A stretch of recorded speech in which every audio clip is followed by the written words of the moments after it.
Plurali maschili, variabili nel numero singolare e plurale. Polisillabi terminanti in un, generalmente accrescitivi, assumono in finale la i. Un qualche esempio: la maison, i amisoni, e il baron, i baroni, e il volpon, i volponi.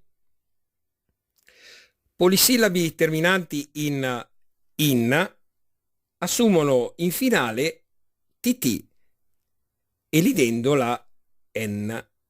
Generalmente sono diminutivi. Qualche esempio: la bain, i abait, il bergamin, i bergamit, il fiolin, i fiolit, il furmagin, i furmagit, il gandolin, i gandolit, il padelin, i padelit, il tumbin, i tumbit.